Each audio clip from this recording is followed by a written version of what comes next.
on behalf of the Institute for Leadership and Strategic Foresight. Welcome to So You Want to Be the Chief, a podcast for leaders. It's another beautiful day here in Colorado at 7,500 feet. I'm feeling it because, man, I can hardly breathe. Or is it that old age? Nope, it's not old age. It's the altitude. Anyway, good to see all of you, and good to see my little brother, Joe Bogdan, who is out on the East Coast somewhere. He was on, I think, my third show when I first started this program a couple of years ago. And I had to get him back because he's a great guy. He just retired. He's 18 years old and just retired, and or something like that. And he just published his first book, and I wanted to share him to share what's in the book that helps people become good leaders, good chiefs in particular, because this is about chiefs. But just an incredible young man. I love him dearly, but he still owes me lunch. Anyway, Chief Master Sergeant retired Joe Bogdan out in D.C., I think, little bro. D.C. area, yep, Maryland. Okay. Okay. Well, good to have you on back on the show. It's been, I think, a couple of years. I know you were on active duty when we did the first show, and now you're recently retired. I think a couple months more. Oh, it's been about a year now, actually. It's March 7th right now, so I actually officially was retired March 1st a year ago. Wow. Okay. Yeah. Well, time flies when you're getting old, man, or that's what I hear. I look forward to it. But well, good. Congratulations on the retirement. 20 years? How long? 24. Yeah, 24 years. Oh, yeah. Okay. Sounds good. Now, and you're fairly, I'm going to say fairly young, but everybody's fairly young to me anymore. What made you did you have enough? We often say that when it's time to retire, and I think we talked offline and all plenty. I'm not retired. I'm refired. I'm doing something different, but toward my same purpose. But I still, they call me up from the academy and say, "Hey, Chief, can you?" Sure, I'll be right there, because I just love doing what I did and do. So, you didn't win the lottery, did you? And didn't tell me? No, I didn't. I was close a couple times, I think, but no, I didn't win the Close, lottery. yeah, close. Yeah, I was close. Sure. I was off by a number or two. I don't know. Yeah, or 5. Yeah, but I mean, yeah, I in some ways I really did win the lottery because I just married the greatest woman on earth, and and that really played into the decision. After 24 years, I had moved in that last 4 or 5 years. I moved 4 times, and I just kind of saw the writing on the wall because my wife's also active duty. Um, that at some point, probably pretty soon, we were likely to have to be separated for a little while on assignments. And on this side of 40, I just wasn't interested in geo-bacheloring, and I really felt like I did what I needed to do in my career. I really felt like I brought value to the organization, and the organization absolutely brought value to me. And I really wanted to challenge myself in a new career. So I joined corporate America. I wanted to test myself there, and as an HR business partner, and also do some consulting on the side. But yeah, I think it was just a lot of things, a lot of variables kind of came in play at one time, and I really just we prayed on it and decided that that God was blessing this next chapter. I'm glad that you decided and you made the decision and went with it. I hear a lot of folks, Joe, talk about I should have stayed longer. Well, no, man, you make the decision based on the information you have, the best judgment you can have at that time, and go with it. Don't second guess yourself, because there's no value in that. I could have stayed. Well, sure, you could have stayed, but you didn't, because of the better reasons. And just be happy with that and go do your thing. But we do that often. Now, Joe is Joanne. Yeah. So when you go someplace and somebody says, "Hey, Joe," do you both turn? Yeah, sometimes. And then but it's unfair. Remember, we just talked about the whole remembering names thing. It's so unfair because when people meet us, we're like, "Oh, we're Joe and Joe." So it's easy for everybody to remember, and then we're like, Yeah. "Man, what was that couple's name that we just met?" Yeah, well, yeah, fair enough. It's like when people ask me for my email address, I tell them it's Bob Vasquez at bobvasquez.com. That way I don't forget it, man, because otherwise, when was it Comcast? Was it? I don't know. So, yeah, and I don't. As we were saying offline before we started, it's just I think often that we just have too much information in our brain. Yeah. There's so much stuff that you can't remember everything, or you can't pay attention to what it is that you should be focusing on, and that can get us in. I don't want to say in trouble, but it's not as effective as being focused. So make sure that you are focused when you're with her. Okay, Yeah, do not carry your phone when you guys go out. You don't need to. She's a medic, I think, right? Yeah, she's a dental hygiene. Yeah, she's in the Okay, so medical. you guys should not have it begin at any of those calls like show up. I need you right now. So anyway, you congratulations on retirement and congratulations on your first book. Better has no finish line. And I've heard you use that tagline for a few years on social media, which is a pretty cool tagline. But that's the name of the book. Better has no finish line. And I think, well, I'll ask you what do you perceive as that meaning, that title meaning? I have a perspective on it. And but anyway, so why did you call it that? Other than it's your tagline, and so what does it mean? Yeah, it's my life mantra, and it really is this idea that, and some people call it a leadership book. Some people will call it a self-mastery book, and I think it's both, right? And my personal opinion is that in all things leadership in life, better really has no finish line. There's always an opportunity to continuously grow. And the book really reflects my evolution of thought, and also and I hope that it brings value to others to help them develop perspectives and frameworks. I tell people when I'm doing workshops, as well as within this book, is I'm not expecting people to take my perspectives as the gospel and that's the way that they need to do things. And I don't want to give people all the answers necessarily, because I don't necessarily have all the answers. Right. I don't think any of us do. So this book is really to hopefully arm people with better questions that they can Yeah. ask themselves to reflect on how they can continue to grow. So that's really what better has no finish line means to me. It's really the opportunity to continue to grow in both your leadership and your life. And the book's intent is to encourage people on that, on that path and journey to becoming better. Yeah. Well, having read it, and I did it, I'm not a fast writer, so I'm not a fast reader. Okay, that Mm. makes no sense, but that's the way I read. I'm very intentional about it, and I read it. I don't know, it took me a week, I guess. Good stuff, Joe. I think I put that on my review on Amazon. Really good stuff. Even from that, now you just said this side of 40. Are you like 40 years old? Is that what you meant? Oh yeah. I just started 40, so I'm actually 44, going on 45 this year. Gosh, man, I didn't realize I was twice your age, but that makes me twice smarter than you. Yeah, of course. Okay, And okay, and yes, yeah, nod your arguably head. more handsome too. Yeah. Well, that goes without saying, so we won't say it. But yeah. But even I, as an old guy, I learned a few things in this, and like I said, I put it in my review.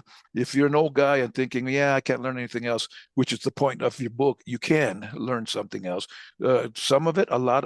I won't say a lot of it. There was a fair amount of it that was foundational stuff. And having had conversations in the last 4 or 5 years that we've known each other, I'm thinking, oh, Joe was listening because you're saying but it's not stuff that I came up with. It's stuff that Chief Bob Gaylor came up with and shared with me, who's, the area, all of these people had similar thoughts, and it's foundational.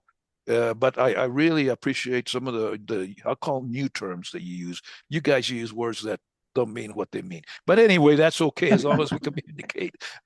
What is it? I was just talking to another one of my number one protege about the terms that we use, the words that we use. Pivot. That's like pivot. What the hell? Who came up with that? Well, he reminded me because he was an MTI. He reminded me, Chief, remember when oh yeah, that's true. That's true. So now I'm using pivot all the time. I don't even, hey, let's pivot. Dev says, what? This, okay, whatever. But anyway, the good updates on terminology, Joel, and ideas, thoughts that you youngsters are heading toward. And, that's oldsters. are trying to tell you, yeah, we already know this, but that's okay. Sometimes we just need a good reminder. We don't need to learn anything. We already know this because it's inherent. Somehow we got it. So good stuff. Now, I asked you before when I invited you to be on the show, if you had two things that would that a new chief, a current chief, even an old chief can do to, and it is about, there's very little difference, Joe, in your life and your work. There really is. It's Yeah. how you do it or where you do it. But you are who I don't know that I'm working on a book called Finding Me, and that's about discovering your identity and developing your character. But we don't think very well. We don't practice that. So I studied with Stephen Covey, who used to say that our national paradigm is fire, aim, ready. Mm-hmm. Yeah, but that's backwards. Mm-hmm. We should think about this and then go do it. I want to be whatever. Okay, how are you? Jim Cathcart used to ask, how would the person I want to be do what I'm about to do? Great question. We seldom think about it. We just go do it and then get in trouble and have to apologize. And you guys, you've been married, what, 2 or 3 years? Yeah. Oh, we're actually 4 years, and 4 we're years. going on 5. Yeah. Okay. Deb and I have been together 48 wonderful and fulfilling years. Mm-hmm. And about 30 years ago, I found the secret when because I'm an early bird and she's a night owl. So here in about 20 minutes, she'll get up. And when I see her, I say, "Hi, baby, how you doing?" We go through that stuff. I say, "And I'm sorry." She says, "For what?" I don't know, but I'm going to screw up. So let me apologize now. That's the key, Joe. That's the key. Write a book on that, okay? It'll be 2 pages. Anyway, two things in your book that a person might take to be a really, no kidding, effective leader slash chief. Yeah, I would say one would be developing your leadership philosophy, and I would offer that just because you've made the rank of chief, um, it doesn't necessarily mean you've actually thought about that before. No. That's exactly, yeah. Yeah. And in the book I share what I consider the formula to get there, not necessarily the exact path, but a formula to get there, and really doing some of that self-reflection and understanding what are your core values, and how would you even define leadership? Because if you ask 20 different people what their definition of leadership is, they're gonna have probably 20 different answers. They might overlap a little bit, right? But some of them are going to spout off what they think we want to hear, Right. and some of them will just spout off what they learned in the PDG or or in Merriam-Webster, right? But my thought is, what is your personal definition of leadership, and what are your core values? And when we do that work, I personally believe that one's leadership philosophy is in the intersection between those two things, your core values and your definition of leadership.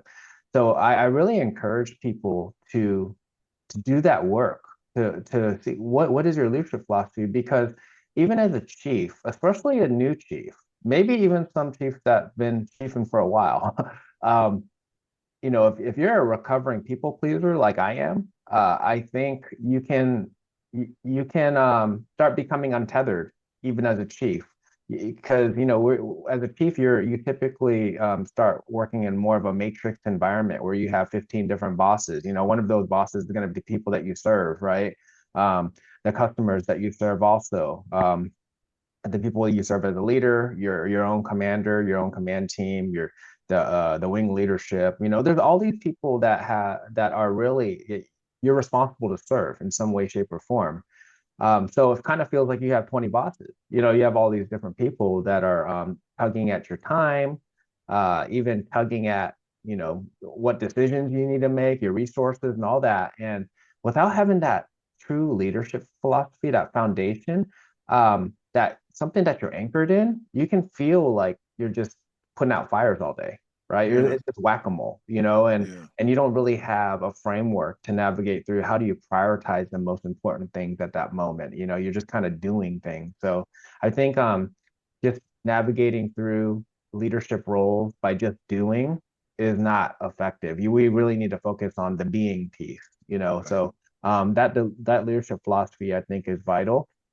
And something else that I talk about in the book, and I think we don't talk about this enough, is that we really need to objectively embrace our own subjectivity.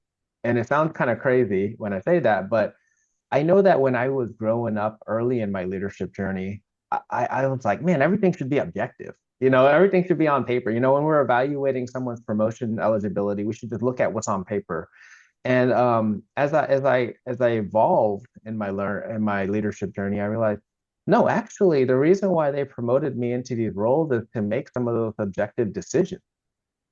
Because if we just did everything objectively on whatever's on a piece of paper, we could be promoting paper tigers, Yeah. left and right. People that look great on paper, but they really don't have the character that I know you talk about a lot. So if no one's gonna make that call, if you're not gonna make that call, who is?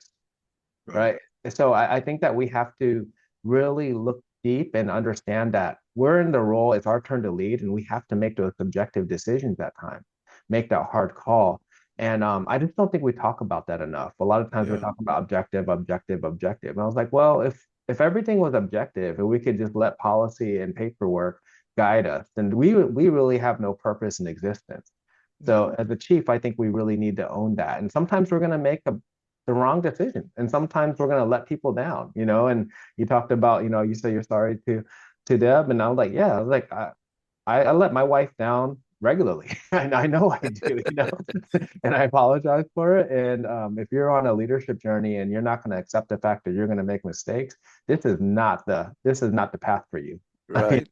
So those are just two things that I'd like to touch on. That there's a lot in the book, but those are two that I think people really need to consider. Yeah. And one thing that, and I think you touch on it in the book a few times, Joe, is that, and this is my terminology, leading as following, which I'm working on another book, the other F word. It's Mm-hmm. about followership. Um, the Those are functional. Sometimes, especially as a quote leader, particularly as a chief, we are expected. I've said this a thousand times. I'm a fixer as a chief, and I was a chief. Well, I'm still a chief, but for I don't know, so 1991 is when I sold on. So that's a long time, and all those years, and still people call me. I just got a text as we were starting from someone who needs some help with something, and I'm a fixer. My I was taught to and trained to, whatever happens, go talk to the chief, he'll fix it, and I've done that all my life. But I think what I've grown to realize in the last 24 years that I've been retired, I don't got to be that way, And a lot of times I don't know everything. That's in the book. I know you've read the book, uh, so you want to be the chief. But I don't know everything, and I think there's value and strength in realizing that Mm-hmm. and seeking someone who does know that. Even in a relationship with like a marriage relationship, I I acquiesce to Deb a lot because she's a lot smarter and she's more of a left brainer than I am. I don't think in those terms when I need to think in those terms. I need to be objective. I can't because I just I'm a creative kind of guy. But and then I will go fix it, and then later I'll think, oh crap, I shouldn't have done that. you know, I was well trained, but. But again, as a chief in particular, I think, and as a leader of any sort, you the great philosopher Dirty Harry said, a man's got to know his limitations. Mm-hmm. And we think we don't have limitations. Actually, we do. And I think the older you get, the more you realize that you have limitations. And that's okay. Like you just said, it's okay not to know everything.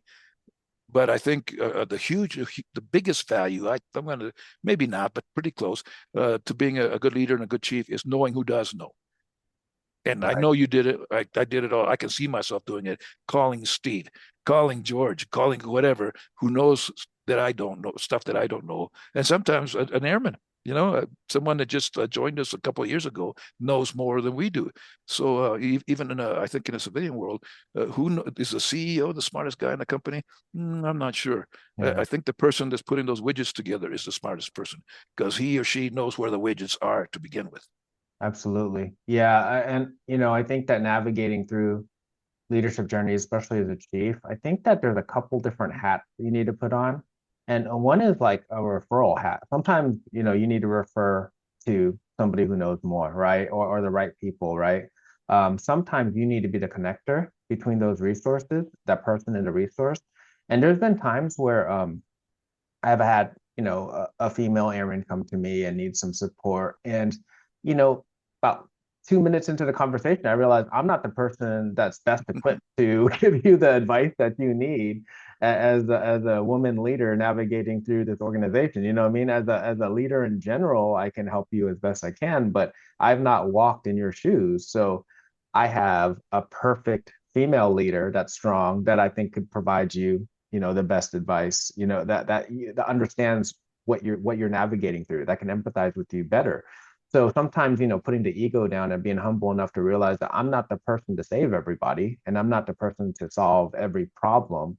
I think that's important. And then another hat that I would say is we need to, and I wrote this book from this perspective. And it took a while for me to even understand why I was writing it. I didn't write it from an academic perspective. I don't even feel equipped to do that, even though, I've been an adjunct professor. But I don't really feel like I'm equipped to be writing from an academic place, nor do I even want to.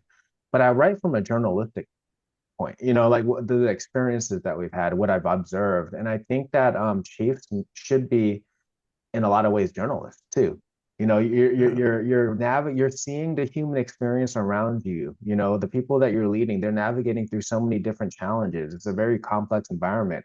And if you're not observing, noting, those things and continuously learning about the culture around you as well as influencing it, you're just going to be either in response mode or solving the wrong problem a lot. So I think those are just a couple different hats I think are vitally important. And then I guess another hat I would say is you better learn how to be a translator.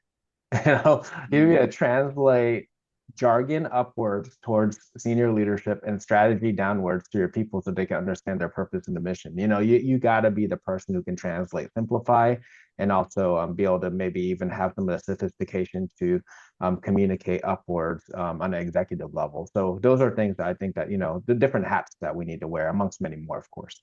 Yeah. Well, and I'm going to correct you because I'm a lot older, and you agreed that I'm wiser. I have it on tape, Joe. I have it on tape. But and I'm not disagreeing with you. The additional hat that we always have to have on is listener. Mm-hmm. Yeah. And then you're basically saying that Yeah. we, to be a good communicator, you have to listen to what they're saying and how they're understanding. And I'll tell you what, man, and and I guess DC's probably is more than anywhere else. There's so much diversity. Mm-hmm. People that speak different languages. I was just talking with my chiropractor the other day, who is from Puerto Rico, and we got to talking, and half the time we're speaking Spanish, and half the time we're speaking English, and it's like, and half the other half we're speaking Puerto Rican, which is different than Spanish. But anyway, as we were discussing, we didn't realize we shift into that language, that the way we think. It's a different way of thinking. It's a different language. So we do that all the time. And my point is that with people who are with groups of folks who are so diverse, you got to be aware of what you're saying, how you're saying it, and how they're perceiving it. Because we may use words that, having been in the military, we use terms that nobody understands. Yeah. And especially youngsters, young followers or new followers, they're not going to be that guy and say, boss, I don't know what you're talking about. You're going to ask them, so you know what I mean? And what are they going to do? Nod their Yeah. heads. On their Sure. head. Yep. I have no idea what you're saying, boss, but Yeah. sure, I'm not going to be that guy since this is I don't know. You remember, I don't know. I think it was we used to say this often. Ignorance is bliss. Sometimes that's true, because you're a martial arts guy, right? Mm-hmm. Yeah. A beginner's mind. I think that's one of those terms that comes out of uh, that sport, those sports. Have a beginner's mind, which means I don't know nothing. Educate me. So I think, but again, we're the chief, we're the fixer, we know everything, we're the leader. No, you don't. You don't even know where the stuff is. So you know a lot, but not everything. Yeah, I think that, in the listener piece, I really I incorporate that into that journalistic feeling, that approach, because a journalist isn't talking as much as they're taking in, right? And I think Yeah. that that's really important. And part of that, Well, you know, that's a true yeah, journalist. Right, right. You And know, truth there are people that not, say they're not always truth. journalists, and they're Yeah, not. They're something else. They're antagonists. They're all kinds of things. yeah, But they're they're storytellers. Yeah. yes, Yeah. yes, Yeah. And I think that it's important to kind of come from that perspective and that angle. And that comes with humility, having that authentic curiosity about things, and that's where what I mean about that, that journalistic view of things. And to your point, I think we need to like hone more discernment, because there's going to be times where you do need to be the fixer, and hopefully that's fewer times than actual, I mean, like, because I think we want to be the fixer, because our ego will say, I got to fix the thing for people and they got to rely on me, and it makes me feel good, and then you get the dopamine hit from solving a problem, and all that stuff, and your self-worth skyrockets in your own mind. All those things kind of happen when you're solving problems. But when that's a very tactical view on things, a lot of times if we come from more of a coaching perspective, where you truly do ask more questions to help people get to the answer that probably is deep in there, and they just need some guidance to get there.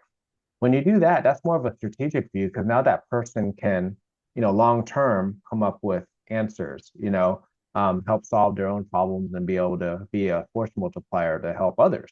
But sometimes, like, I don't know, Bob, I've seen so many chiefs that truly seem like they it seems like they feel that leadership and being a chief is just helping people get promoted. Like, oh, I'll help you write your performance appraisal better so that it'll get you. And we already know that you shouldn't believe on the hype in your own EPRs, right? And like, people start tweaking words, and I touched it, and now it's like I saved the whole world. And I've seen so many chiefs that are like, that's what they consider true leadership, is just wordsmithing evals to help people get promoted. I'm like, well, I don't I think teaching people how to write better and like getting that point across is important, but is that really what leadership is? Or is right, it more like honing them to be better in those positions whenever they get there, like yeah, helping them get there, but also making sure that they're prepared to be there, right. and I think that's the more strategic view. And the other one's easier. Sometimes, I've seen chiefs almost feel like they put a notch on their arm every time they get someone promoted. And I have often asked the question, like, well, how many people did you prevent from getting promoted that shouldn't be? Like, where's that grade card? You know, Right. Yeah. and sometimes we don't really consider those things, because it's harder to just put on a resume or log on your sheet. But Right. those are some of the more strategic things I think that we need to consider as chiefs. And I think the bottom line, Joe, is that word, the th word, is again, like I said a while ago, we don't think about these things. We, Hmm. we're so doing. You said that a while ago. We're so doing based that we forget about the being part. Now there are, I think I read a lot, and there are two arguments on either side, that the being creates the doing, and or that the doing creates the being. Well, the universe doesn't understand either or. It Yeah, understands both and I think it's in your exactly. book. I think that's Yeah. where I got the both part. I've always been an and guy, but it happens both ways depending on the moment. Hmm. Back and forth. But I think the old adage that you teach a man to fish, and you what is it? You feed a person, give him a fish, and he'll eat today. But Yeah. if you teach him how to fish, he can eat for the rest of his life. And we don't think about that because we're so busy doing. And those not just to some degree, Joe, that we were all, this is the environment that we live in, the culture that Right. we live in. How many people did you save? Hmm. With all due respect, I started out as a Catholic, and one of the things that always bumfoozled me was I'd go to church, and they had this big sign that said people number of people saved, and it's like, okay, Wow. but how do you know that? I mean, Yeah. how do you measure that? As they go out the door, do you say, were you saved? Were you saved? I don't know. Um, and as a faithful person, I don't think that's the measure. How Right. many people as a leader, how many people did you help succeed? 85. Is Yeah. that a good number? No, 1,085 is a good number. Oh crap! I better get to work. Joe, come here. Let me help you. Let me fix you. It doesn't work that way. So, um, But I think, again, going back to the beginning of the conversation, it's about thinking about these things. Are we effective? How are we effective? But not on our terms, on their terms.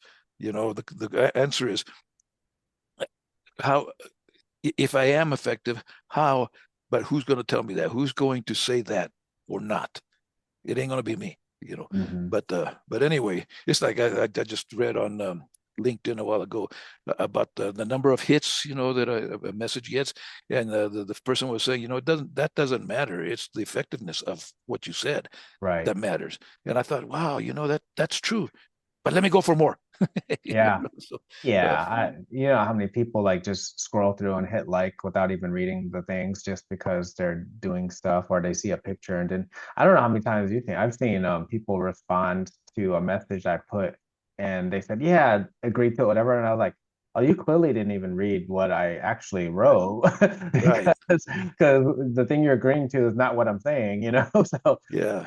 I think that, we are in an environment of the death scroll and just reacting to things for sure. And this book really said I try to present things in a way, and definitely like the foundational things you talk about.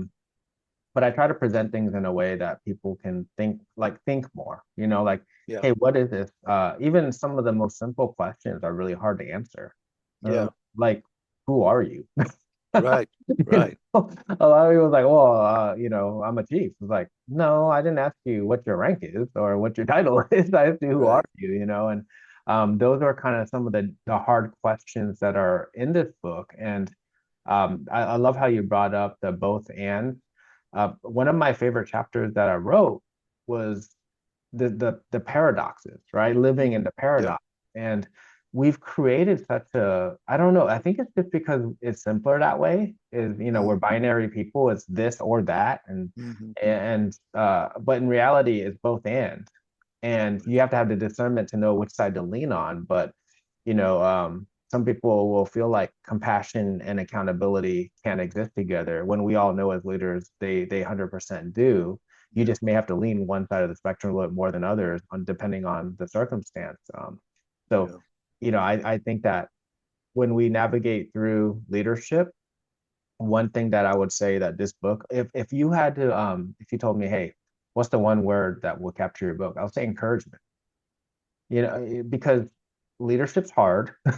People don't, when they get into leadership roles, they probably don't think about that. They think more about, the prestige, the role, the position, the possibility of a lot of influence. But in reality, it's a very challenging thing to do. And you really Yeah. need to know what you're getting into because it's not all sunshine and rainbows, right? Right. There's a Right. burden that comes with it, the providence of a leader. And something else that I really think when it comes to this encouragement piece is too many people read leadership books and they take and too many leadership books create this prescription. This is how you do it. And then if you do it, 1 through N, you will succeed. And you and I both know that there's no prescription. Right.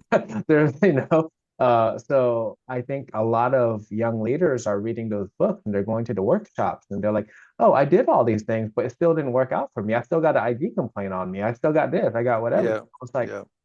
yeah, and you will. And you will continue to get those. Yeah. Like there's no prescription to it. And you brought up martial arts earlier. I talked about it often. It's like, people pick up leadership books and think that they're going to teach them how to be the best leader. I mean, there's great fundamentals and foundations in there. We need to it's very important that we embrace those and learn from those. But if we think that, you learn from the book and you do that, that's almost like trying to learn martial arts from a book. Yeah. Yeah. Going out there and getting in a street fight and thinking that it's going to work. Right. Yeah. I tried to learn Tai Chi reading a book. Didn't work. Yeah. I hurt myself more than anything else. I remember reading a book, Joe. I don't remember what book it was. It was a leadership book. And the last sentence was, everything that you just read may be wrong. It's I love true. that. True. So, well, brother, I got the snow is waiting for me out there, so I better get some work done before I get too old. But thank you for being on the show again. Again, congratulations on your recent retirement, kind of your marriage, which I hadn't done that publicly, and the book. Are you planning on another one? You know, those of us who write a lot, we finish one, and then the next day we start the next one. I'm collaborating this year, and I've got 4 books going on at the same time right now. So, Oh wow, yeah. I know, the initial answer to that is no, but who knows what might happen. The book comes with a workbook. Well, it okay, doesn't come with one. There's a separate workbook that you can get also with it in case you're interested. It's a companion workbook that the book on its own, it can be standalone. The companion workbook should not be standalone. You really need to right. read the book to really utilize it. And that was the next project right after the book. Finished that. That's available on my site, but on Amazon still on that pre-sale. It's a weird logistical supply chain thing that they do. Yeah. But the next thing I'm doing right now is actually developing a workshop around the book. So every Okay. chapter, it'll be either a stackable courses or standalone courses. So Yeah. it's the next big project in the books right now. All right. Good. Well, good luck with all of that stuff. In the meantime, take care of yourself first. Absolutely. Did you get that last word? First. Yeah. Okay. All right. That's Better Has No Finish Line by Joe Bogdan. It's on Amazon and everywhere else, I guess, other places. Okay. So look for it. As I said in one of my somewhere, read it now, and do what it says, and you'll be better off. So again, thank you, brother. God bless you. You take care of yourself and the other Joe, the better Joe, I think. Yeah, for sure. We'll talk to you again soon. Thanks, big brother. Thank you. Thank you for listening. We hope that you've gained something from this episode that will empower you to become a more effective leader. If you'd like to connect with us, please do so via our website at leadershipandforesight.org. The book So You Want to Be the Chief is available on Amazon.com and on Apple Books. This podcast is powered by the Institute for Leadership and Strategic Foresight.